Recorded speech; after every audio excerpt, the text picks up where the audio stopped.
Ben, thanks very much for doing this. As you know, this is part of a project on the future of the global financial system, and I'm particularly anxious to talk to you, not only because of all the work that you've done over the years, but your book, The Battle of Bretton Woods, I think is really essential reading to get a sense about the monetary system, where it's been, and it gives us a bit of a handle on how to think about it in the future.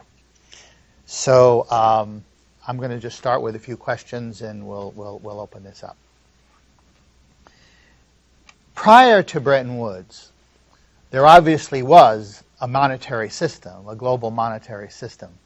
And I'm just wondering, we know so much about Bretton Woods in terms of, the formalization of a negotiation. But if we wanted to know what did it build on in terms of past monetary systems, what actually existed before Bretton Woods that would be worthy of the notion a global monetary system?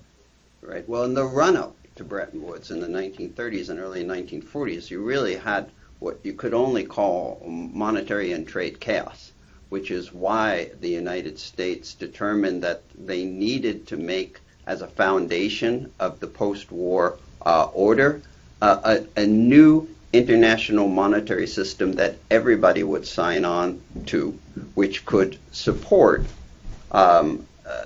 well into the future, a multilateral trading system without the risks of having it collapse the way it did in the 1930s. I should emphasize that FDR's Treasury very much viewed the currency wars of the early 1930s and the protectionist trade barriers that countries raised against each other to have been the foundation of Hitler and Mussolini's military aggression later in that decade. So Bretton Woods was really the first attempt in history to consciously design an international monetary system. Now, in the late 19th century, you had the so-called classical gold standard. But this was really an organically formed system. Beginning around 1870, countries around the world began mimicking Britain's contrivance of fixing its currency to gold. And broadly speaking, this is how it worked. When gold flowed into your country, you loosened monetary conditions. When gold flowed out of the country, you tightened monetary conditions. And broadly speaking, this served a number of useful purposes. It kept exchange rates stable, obviously, which was good for commerce. It kept prices pretty stable, which again was good for commerce and economic development. And finally, it tended to keep global imbalances from getting out of hand. Now, this system collapsed entirely during the First World War. And despite the fact that Keynes famously referred to the gold standard as a quote-unquote barbarous relic, in 1919, in his famous book, The Economic Consequences of the Peace, he actually lamented the loss of the system. He said, we only realize the benefits of the free and stable capital flows and trade flows that we had in the late 19th century once we've lost them.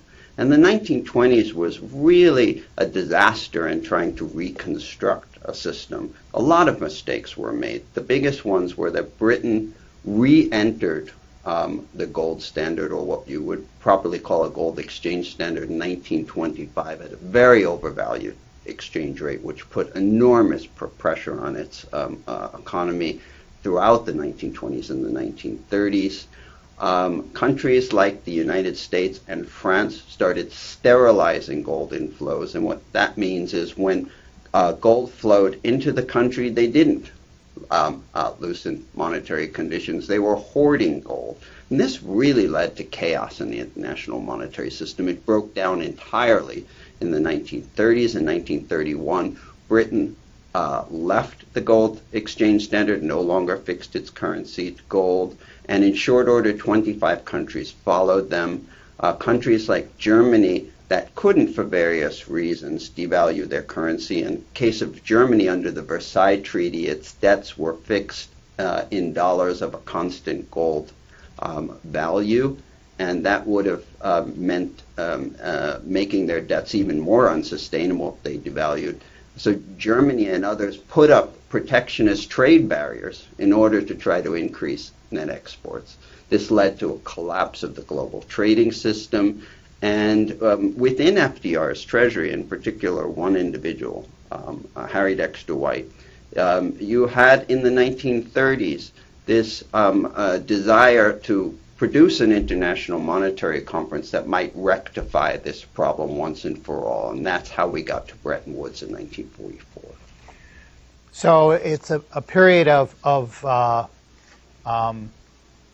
de facto gold standard, breakdown of the gold standard, and then a desire to really construct something from scratch, a series of rules that everybody would agree on. So what was the essence of that negotiation? What were the three basic issues that were resolved, for the moment? Well, Bretton Woods was really a deal between the United States and the world as represented by the other 43 nations that were at Bretton Woods. From the perspective of the United States, what did they want? They wanted no more competitive devaluations against the dollar. Obviously, this was bad for U.S. Net exports in the 1930s. They wanted countries to stop putting up protectionist trade barriers against each other. They wanted to cement a true multilateral trading system. So they basically offered the world a deal. The world had this problem that in the 1930s and 40s, the only way you could trade other than through barter was with gold and U.S. dollars. And the U.S. controlled, by 1944, almost 80% of the monetary gold stock in the world. So the U.S. offers the world a deal. You forswear competitive devaluation. You only devalue under certain carefully circumscribed conditions, in return for which we will create and primarily fund this new international monetary fund, which will provide countries with short-term balance of payments support if countries fall short for a certain period in terms of their dollar reserves. In other words, that they're not able to engage in free multilateral trade because they lack dollars. So the United States would make sure that those dollars would be provided. So we were attempting to remove the cause of protectionism, right? By allowing them the temporary access to funds until they could balance.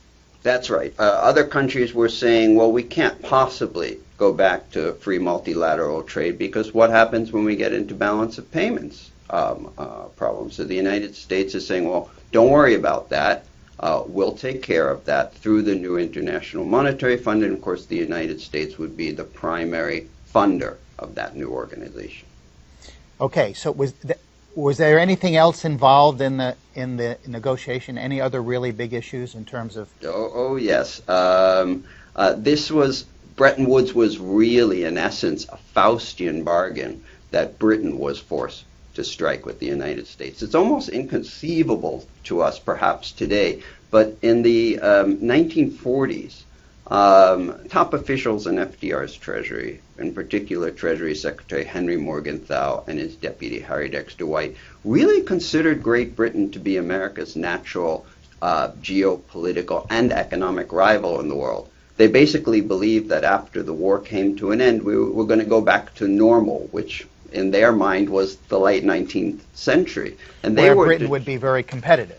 Exactly, and London would be the great financial center of the world, and London would dictate the terms of the establishment of a new international trade and monetary system. So FDR's Treasury was determined to make sure that that wouldn't happen. So they exploited Britain's impending bankruptcy during the war to change these terms permanently.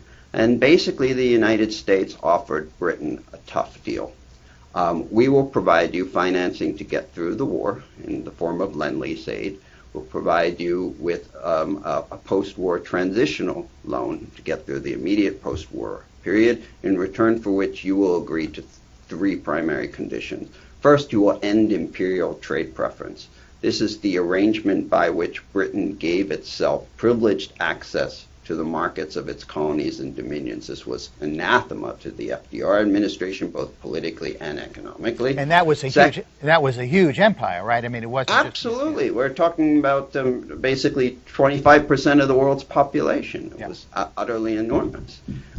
Second, Britain would once again make the pound sterling fully convertible into U.S. dollars at a fixed exchange rate by a fixed date, which was ultimately set at July 15th, 1947, a day for the British that would live in infamy because it marked their insolvency. This was a mortal threat to British solvency because Britain had very little dollars, very little gold. It was building up huge debts to its colonies and dominions by paying for goods in pound sterling, but not letting those countries convert the pound sterling. So they couldn't really buy anything with it. So there was this massive overhang of pound sterling, a demand for dollars that London would have to satisfy after the war. And finally, Britain would have to accept, through Bretton Woods, a new international monetary system in which the U.S. dollar would be the global unit of account. This was a very tough deal. The British fought with the Americans about the terms for 2 years in the run-up to Bretton Woods. But as British economist and delegate at Bretton Woods, Lionel Robbins, put it, we needed the cash.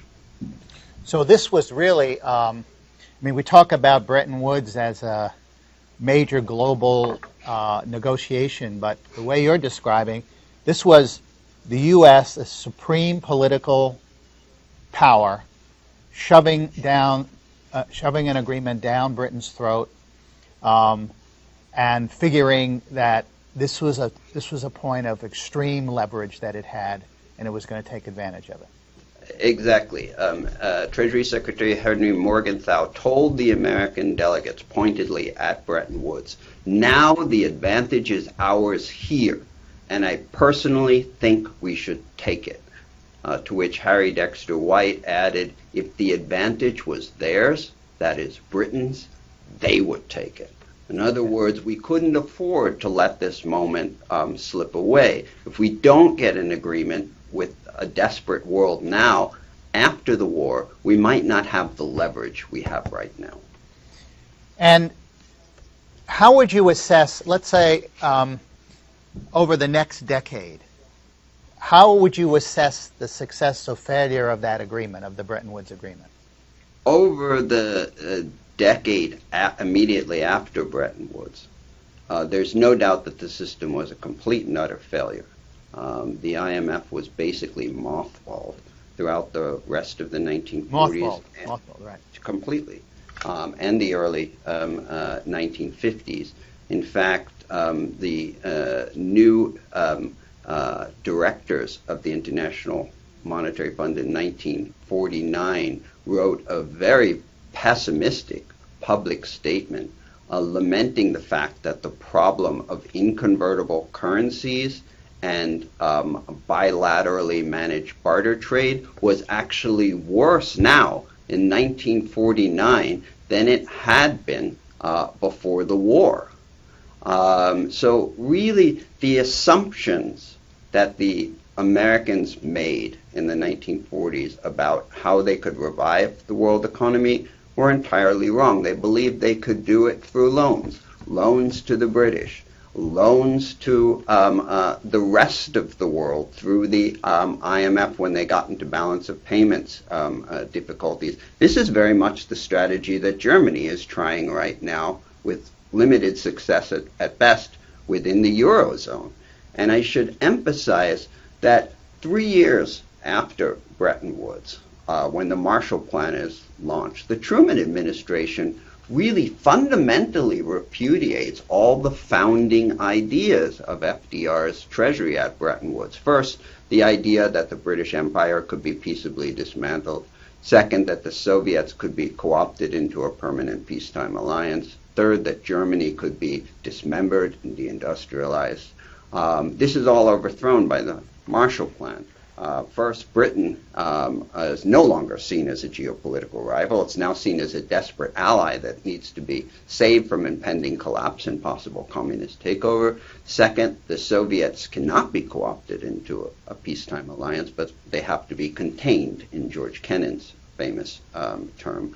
And finally, Germany would not be dismembered and deindustrialized, but would be turned into a bulwark against Soviet expansionism by making it the new industrial engine of a new integrated Western Europe. Western Europe being very much an American conception. And as I said, the IMF was completely mothballed, so that the idea of reviving world trade through a lending institution was ditched, and it was replaced by the Marshall Plan, which, as you know, relied on massive grants in aid to our allies.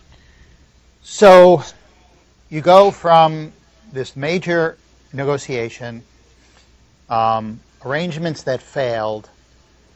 If you looked at the 60s and the 70s and the 80s, let's say,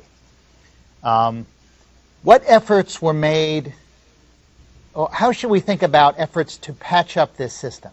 Because obviously a system grew up. It wasn't the gold standard, and it wasn't what Bretton Woods originally envisioned.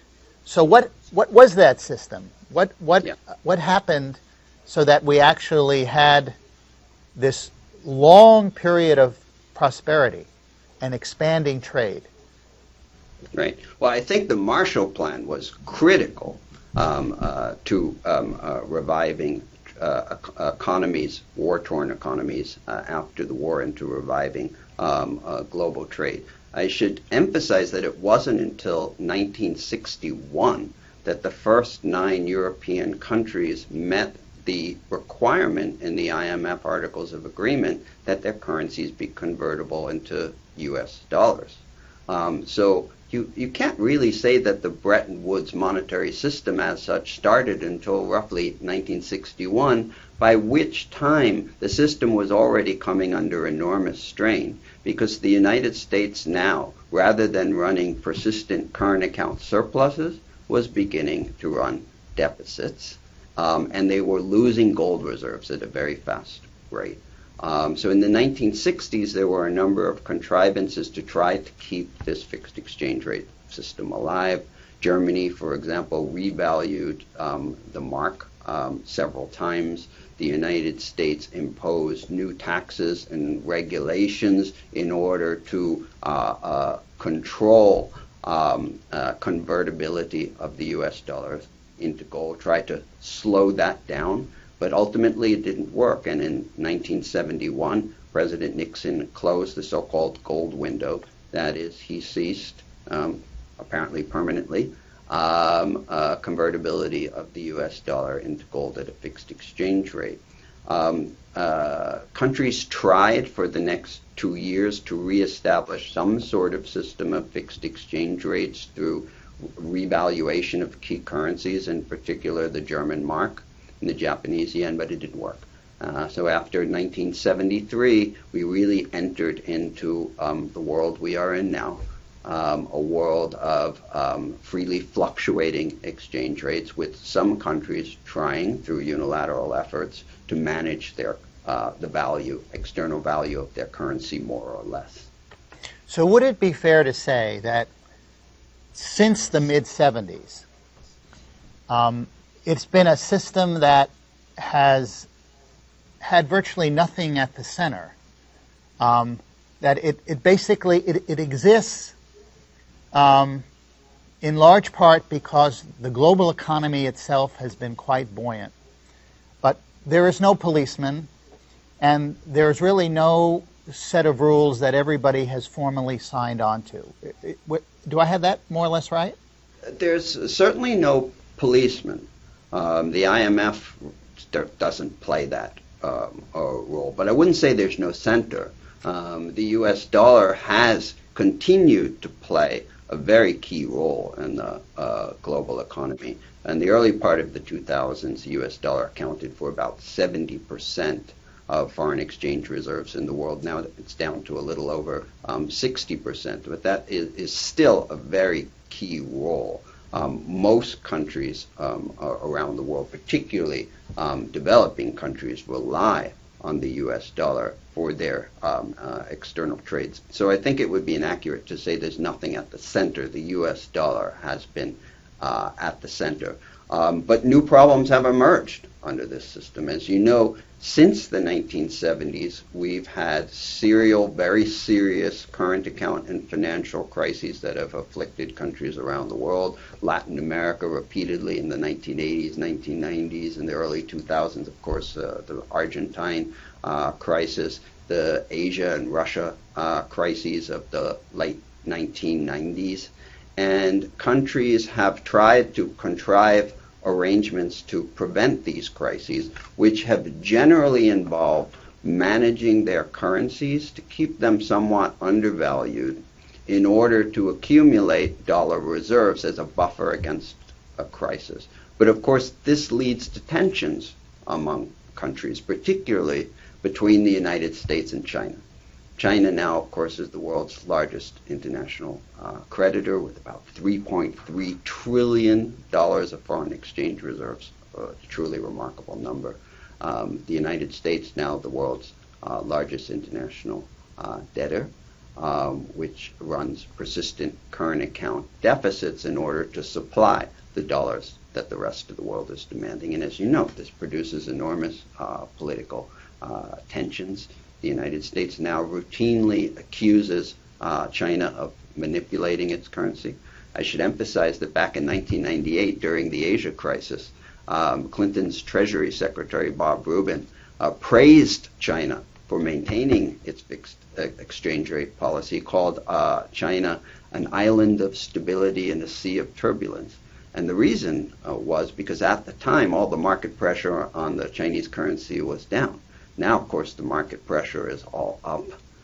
So the United States, in order to achieve a more competitive dollar, no longer supports fixed exchange rates. It supports floating exchange rates. So our position on that matter has changed entirely, but for the same reason, to promote a more competitive dollar. So if we were to catalog the fundamental changes that have arisen in the last several decades, obviously one of those would be, compared to Bretton Woods, it's not the U.S. and England. We've got a European Union with its own currency. So the euro has ascended to becoming a major currency, and in Europe, perhaps the European Union, the largest trading arena. We've got the rise of China and other big emerging markets. We've got the massive increase in capital flows. In the Bretton Woods period, it was mostly official. It was government flows that were so big. That's right. Today, they are dwarfed many, many times over by private capital. We've got a level of financial... Which Harry Dexter White and John Maynard Keynes were very much against at Bretton Woods. Right. The so-called Washington Consensus, which included the notion that free capital flows were good, that was very much absent from the Bretton Woods blueprint. Okay, but in this private capital arena, we've got a level of complexity that has some of the best minds in the world trying to figure out exactly what this network is like, how stable, how vulnerable, how it should be regulated.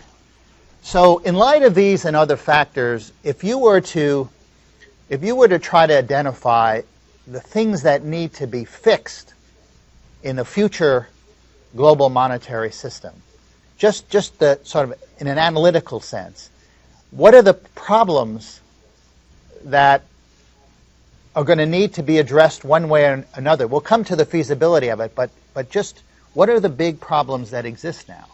Well, at Bretton Woods, the fundamental bargain that was made was between the largest international creditor of the United States and the largest international debtor, Great Britain.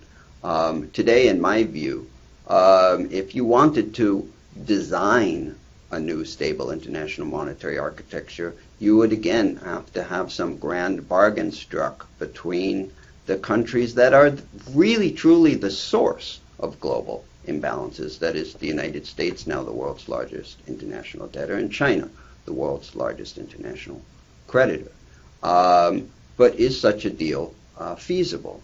And I'm very pessimistic on that account. And why? In the 1940s, there was a deal to be struck between the United States and Britain. It was a tough deal. It was an imbalanced deal, but it was a deal nonetheless. Britain needed financing desperately. The United States could provide it in return for a change of the rules.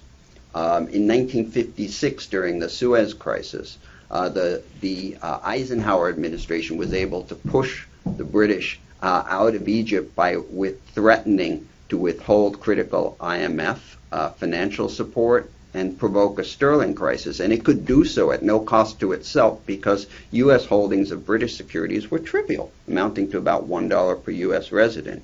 Now compare that to the U.S.-China relationship today. If China were to think of provoking a dollar crisis in order to change American behavior, China would be, at least in the short run, hurting itself as much as it's hurting the United States, because Chinese holdings of American securities today amount to over $1,000 per Chinese resident. So anything that would hit significantly the global purchasing power of China's vast hoard of dollar-denominated assets would affect China very negatively, at least in the short run. So there is, as Larry Summers put it, a sort of balance of terror between the United States and China, but really no basis right now for an agreement on how to resolve these tensions. Just at the risk of being a little provocative, you're looking at this through, in a way, the Bretton Woods lens. That is raw power to push an agreement. What about the lens that the world has changed so significantly that, in fact, there are a number of common areas that countries could agree on multilaterally that would actually be in everyone's interest? For example, what about the notion that we have experienced a huge amount of volatility and uncertainty in the financial arena, and that there is some common agreement or some common interest on how you regulate capital flows. There is some common interest in a trading system that more and more countries can attach to in order to grow. There is a recognition that even in China that their surpluses are much too big to be healthy, and in the U.S. that our debts are not sustainable. So why is raw geopolitical power the central ingredient, and why could there not be sort of a new paradigm in which there's a multilateral search for a few areas of common interest? Well, we do have, I think, quite a successful paradigm in terms of the multilateral trading system, which has held together despite the enormous strains placed on it since the financial crisis in 2008. We have a WTO dispute settlement mechanism, for example, that I think has worked remarkably well, which, broadly speaking, China respects, the United States respects. So this system does appear to be fairly robust. But I could think of many ways in which it could break down, some of which would derive from flaws in the monetary architecture. Let me give you one example. China, as you know, is trying, at least slowly in a very managed way, to reduce its dependence on the U.S. dollar. Right. over the past several years, it's signed agreements with Brazil, Russia, Turkey, and Japan to begin trading without using U.S. dollars as an intermediating vehicle. Now, the U.S. dollar, I would argue, has been fundamental to the stable operation of the multilateral trading system because countries were willing to suffer trade deficits for a period because they believed that if they built up a store of U.S. dollars, that this stuff would have purchasing power that would be sustained in the future. So they didn't have to worry about balancing their trade on a day-to-day basis, as it were. But let's imagine a world in which this Chinese approach became very popular and everybody was signing these bilateral agreements with everybody else. It's really inconceivable to me that, say, China would be willing to accumulate Russian rubles. Now, the way they do U.S. dollars. Now, if that's right, what's going to happen? Well, all these countries are going to try to manage their trade relationships bilaterally with each other in order to keep them in bilateral balance. If everybody does that, the idea of a multilateral trading system indeed collapses, and we go back to the world of the 1930s. So that's why I'm concerned that the lack of agreement on how to move forward on the monetary front could eventually trigger an unraveling of the multilateral trading system. So I'm pessimistic on the monetary front. I realize you're pessimistic. So I think in the heart of your argument is sort of a catch-22. That is, it's very important to have a healthy multilateral system. It's very difficult to achieve that without having one power strong enough to de facto impose it. We don't have that one power, and therefore... And we're moving further away. Further away from the multilateral system, which only requires that power emerge, but you just don't see. You don't see it because of we're in a very unique position, having two countries, each in very different situations, and neither having enough influence over the other to basically forge an agreement that would be in everyone's interest. Yeah. As I said, the last time we had a stable international monetary system, it wasn't one without flaws, but it was stable, and it contributed to industrialization and growth around the world and to the rapid expansion of international trade. This was in the late 19th century under the classical gold standard. And remember, this was an organically formed system. Countries all signed on to the system, as it were, without ever meeting at a conference or signing a piece of paper, because they saw it as being in their interest to do so. What I think we need is a system like that. Not, of course, a gold standard, but a system with rules that everyone could sign on to because they're in everybody's interest in order to reestablish some stability in the international monetary system, in order to prevent global imbalances from getting out of hand. And you don't see the political underpinnings for that. That's really the bottom line, right? No. I think it would take literally a crisis of some sort, perhaps a crisis of confidence in the U.S. dollar that might manifest itself as a crisis of confidence in fiat currencies in general, to provoke real changes in how governments operate.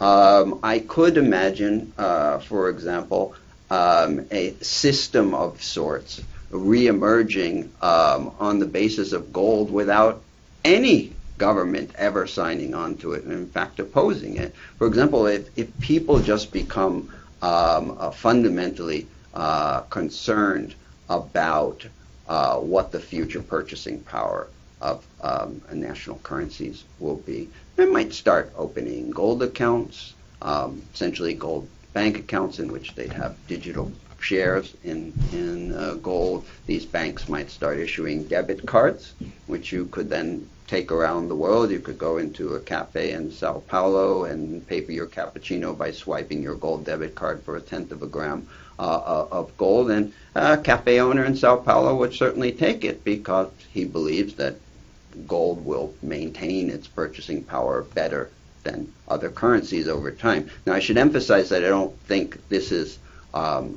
extremely likely, but I think it's a possibility if the system is not managed well in the years going forward.